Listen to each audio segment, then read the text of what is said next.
May 8, 1945. The Third Reich has fallen, Hitler is dead, and the world celebrates the end of the most devastating war in human history. But as the smoke clears and the Allied forces march through the ruins of Nazi Germany, a chilling question emerges: where did all the SS men go? The answer will shock you. While some faced justice at Nuremberg, thousands of others simply vanished. They didn't disappear into thin air. They escaped through elaborate networks, assumed new identities, and rebuilt their lives in the shadows of history. Some became respected businessmen, others lived quietly as farmers, and a few even worked for the very governments that had defeated them. This is the untold story of what really happened to the SS men after World War II. A tale of escape, pursuit, and justice delayed that spans 7 decades and reaches into every corner of the globe.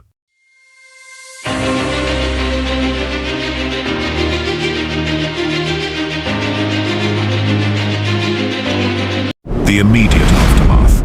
When the Third Reich collapsed in May 1945, the Nazi leadership faced a stark reality. They were now the most wanted men in the world. The Allied forces had lists, photographs, and detailed intelligence on thousands of SS officers, concentration camp commandants, and war criminals. But in the chaos of Germany's surrender, many of these men had a crucial advantage: time. Adolf Hitler, the architect of Nazi Germany, took what he saw as the only honorable exit. On April 30th, 1945, as Soviet forces closed in on his Berlin bunker, Hitler married his longtime companion Eva Braun in a bizarre ceremony that lasted just minutes. Within hours, both were dead. Hitler by a gunshot to the head, Eva by cyanide poisoning.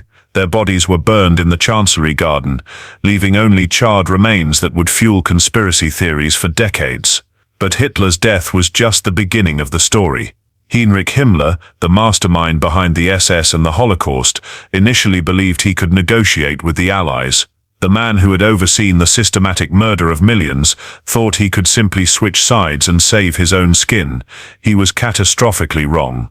He was added to the list of sought war criminals after the Allies rejected him. Then Himmler took on a false identity under the name Hitzinger, with his familiar toothbrush mustache shaved off, a black patch covering one eye, and his rimless spectacles replaced by thick horn-rimmed glasses. He was taken into custody by British troops during a border check on May 22, 1945. He was easily identified by his uneasy demeanor and recently issued passport. For interrogation, Himmler was taken to a prison camp. He revealed who he was the following day, before high-ranking intelligence officer. During a medical checkup, he suddenly bit through a cyanide capsule that had been hidden in his mouth. 15 minutes later, the poison killed him. His body was buried in an anonymous grave on the Lüneburger Heath. Rudolf Höss, the long-standing commandant of Auschwitz.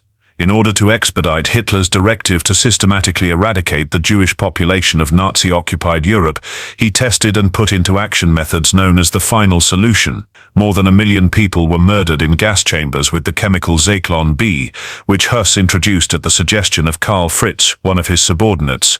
He initially tried to blend in with regular Wehrmacht prisoners. He adopted the identity of a fake name. Franz Lang lived as a simple farmer and hid just 50 miles from his former command. For 5 months, he lived anonymously in the German countryside, feeding pigs and tending crops. His capture came only when British forces arrested his wife, and she, under interrogation, revealed his location. He received a death sentence on April 2, 1947. On April 16, 1947, Höss was hanged at the location of the former Auschwitz camp.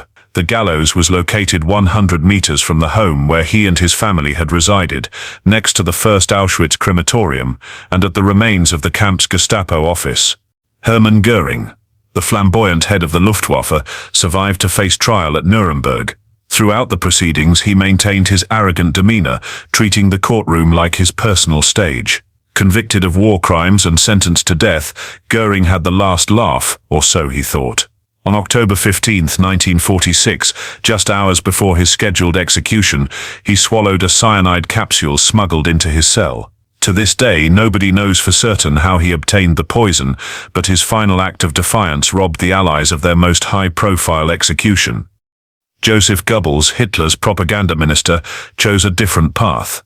On May 1st, 1945, with Soviet forces just blocks away from the bunker, Goebbels and his wife Magda made a horrifying decision. They murdered their 6 children, Helga, Hilda, Helmut, Holder, Hedda, and Heide, by forcing them to take cyanide. Magda personally placed the capsules in each child's mouth. Then, like their Führer, both Joseph and Magda Goebbels took their own lives. Their bodies were found by Soviet soldiers, burned beyond recognition in the Chancellery Garden. Martin Bormann, Hitler's private secretary, who had become the second most powerful man in Nazi Germany, simply vanished. For decades, his fate remained a mystery. Some claimed he had escaped to South America, others believed he was living under an assumed identity. The truth was far more mundane. Bormann had died attempting to flee Berlin on May 2, 1945, likely killed by Soviet artillery fire. His remains weren't discovered and identified until 1972, finally putting to rest one of the war's greatest mysteries. But what about his wife, Gerda Bormann? She survived the war and lived in relative obscurity until her death in 1946, taking with her the secrets of her husband's final days and the location of any hidden Nazi treasures he might have accumulated. The escape networks. While the Nazi leadership met their fate in Berlin, thousands of SS officers and war criminals had other plans. They had something their leaders lacked: time to plan, networks to exploit, and the cunning to disappear into the chaos of post-war Europe. The most infamous escape route became known as the Rat Lines, a network of safe houses, forged documents, and corrupt officials that stretched from Germany through Austria and Italy to South America. At the heart of this network was an Austrian bishop named Alois Hudel, who genuinely believed he was saving the souls of repentant Nazis.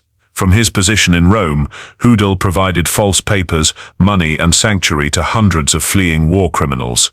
But Hudel wasn't working alone. The network included sympathetic Catholic priests, anti-communist officials who saw former Nazis as potential allies in the emerging Cold War, and even some Allied intelligence officers who valued Nazi expertise over justice. The irony was bitter. The same organizational skills that had made the Holocaust possible were now being used to help its perpetrators escape justice.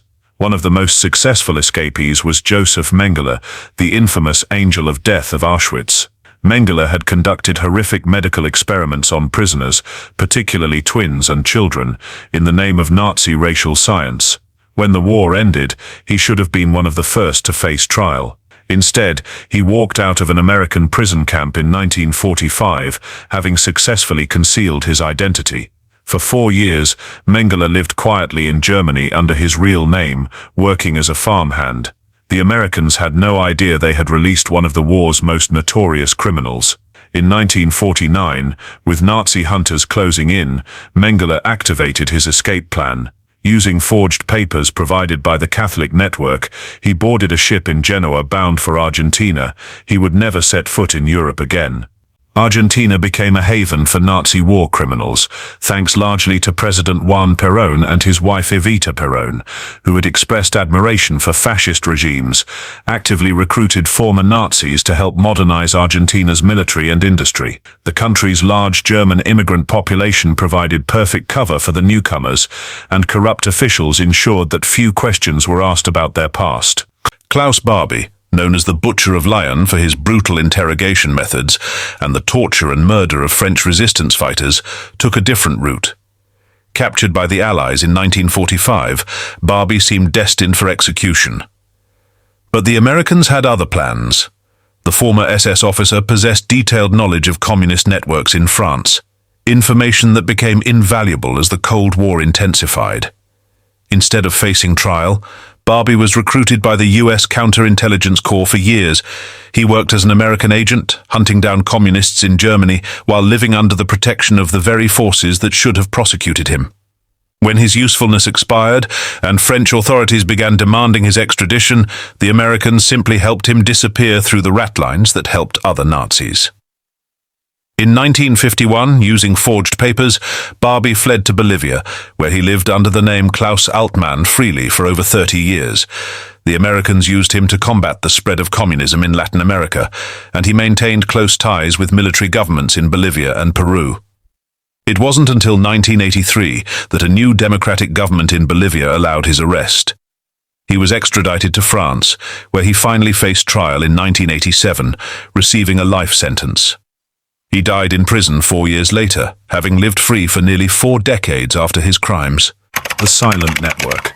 Perhaps the most organized and long-lasting effort to protect former SS officers was Silent Help Stille Hilfe, a network founded in 1951 that provided legal assistance, financial support, and escape routes for war criminals. The organization operated openly in West Germany as a registered charity, demonstrating the extent to which German society was willing to support former Nazi officials. Silent Help was founded by Princess Helene Elisabeth von Isenberg, a German aristocrat who had been sympathetic to Nazi ideology during the war.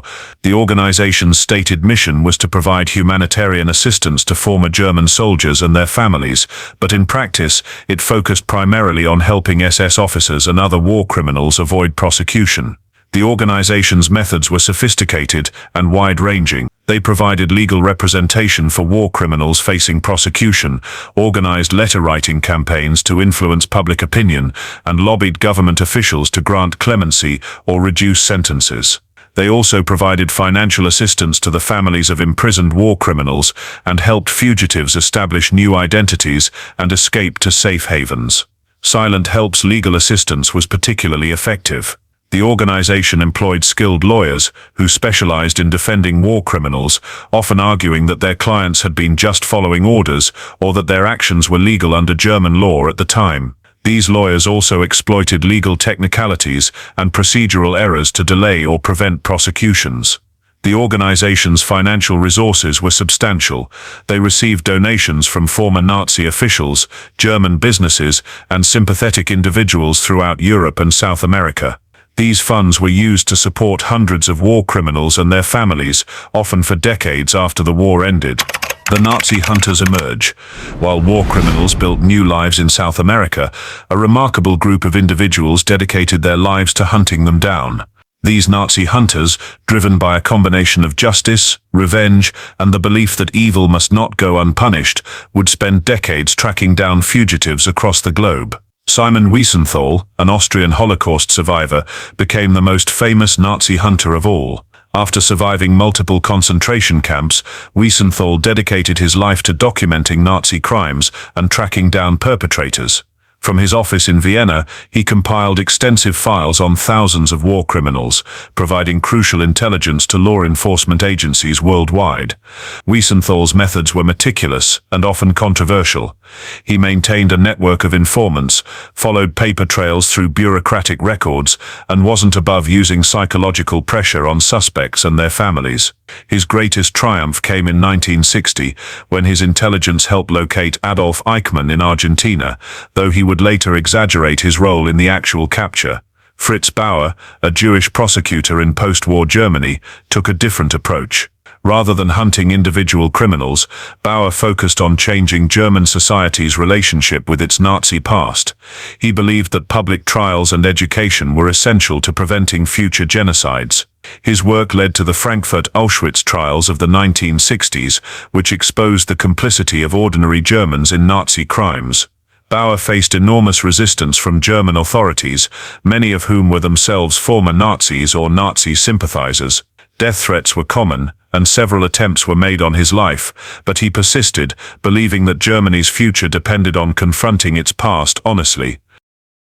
In France, the husband and wife team of Serge and Beat Klasfeld took the hunt to a new level. Serge, a Jewish lawyer whose father had been murdered at Auschwitz, and Beat, a German-born journalist, combined legal expertise with dramatic public demonstrations.